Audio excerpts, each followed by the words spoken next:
Hiring. It's one of those things, right? We all know it's important, but getting it wrong, well, that can absolutely cripple a company. It's so much more than just throwing a job ad online. It's a high-stakes game. So what's the real secret to getting it right every single time? At the heart of all great recruiting, it really boils down to this simple but incredibly powerful idea, captured perfectly in this French phrase, to have the right person at the right time in the right place. It sounds so obvious, doesn't it? But actually nailing this is one of the toughest and most critical challenges any organization faces. This is the difference between just plugging a hole in the short term and building a solid foundation for the future. Okay, let's really dive into what this means. So let's break that core phrase down because each piece of that puzzle, the person, the time, and the place, requires a totally different way of thinking. And we're going to start with the most complex part of all, the person. Finding the right person means you have to become a bit of a detective. Seriously, before you even think about writing a job description, you've got to ask the hard questions. Why is this job even open? Was it a happy retirement? Did they leave for a better offer? Or is it a red flag? A sign of burnout? Maybe some conflict in the team?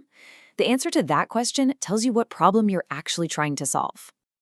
Next up is timing, and getting the right time is a massive strategic decision. You have to zoom out and look at the big picture. Is the company in a growth spurt, or is it tightening its belt for budget cuts? I mean, does that shiny new project justify hiring someone right now, or are you about to have a very expensive new employee twiddling their thumbs for 3 months? Timing is absolutely everything. And finally, the right place. And listen, this is not just about a desk in an office. We're talking about where this role fits strategically. Is it in the right department to make the biggest impact? What about its future? For instance, if you know that the manager is on the fast track for a promotion next year, shouldn't you be looking for someone who could potentially be their successor? Now that's thinking ahead. But here's the thing, a brilliant recruitment strategy doesn't exist in a bubble.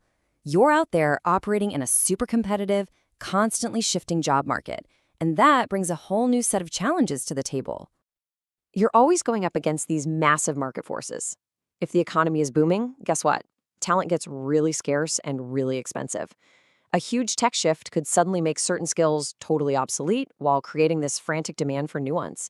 And, even your own company's reputation plays a huge part.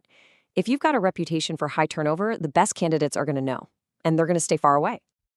Okay, so we've covered the high-level strategy, we've looked at the world outside, now let's get tactical. Let's open up the playbook for how you actually go out and find your perfect candidate. Every good process needs a structure, right? Recruitment is no different. But the most critical step, the one people rush through all the time, is that very first one, defining the actual need. If you get that wrong, the rest of this whole funnel is basically useless. And this is such a classic trap. A manager comes to you and says, I need a bilingual expert, 10 years of experience, a real rock star. They're dreaming up their ideal person. Your job is to gently pull them back to reality, back to the job itself. What tasks will this person actually be doing every day? Maybe the job only needs someone who can hold a decent conversation in another language, not a perfect native speaker. You have to define the tasks first. Otherwise, you'll be out there chasing unicorns. So when it comes to finding people, you've really got two main pools to fish from. Going internal is fantastic for morale and keeping your best people, but you can't be passive about it.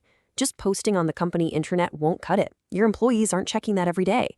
You've got to actively tell them about the opportunities. Going external, on the other hand, is great for bringing in fresh skills, but yeah, it's going to cost you time and money. And speaking of costs, if you use an external recruitment agency, get ready for this number.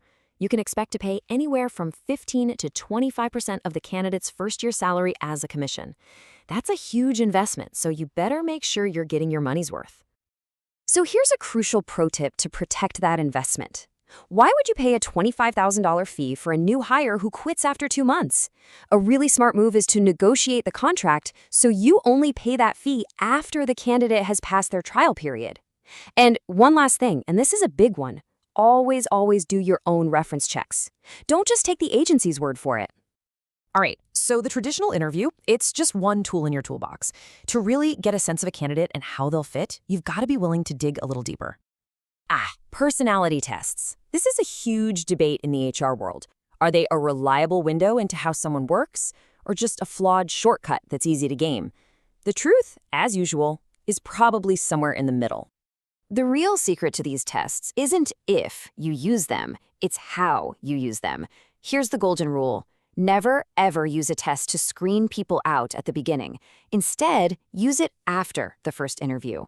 Then, in the second interview, you can use it as a conversation starter. You can show them the results and say, hey, does this sound like you? Tell me what you think. It becomes a tool for a deeper discussion, not some final judgment. Now, for your really high-stakes senior leadership roles, you might need to bring out the big guns, an assessment center. These things are intense. They put candidates through these high-pressure simulations, like role-playing a call with a furious client or a tough negotiation with a union rep.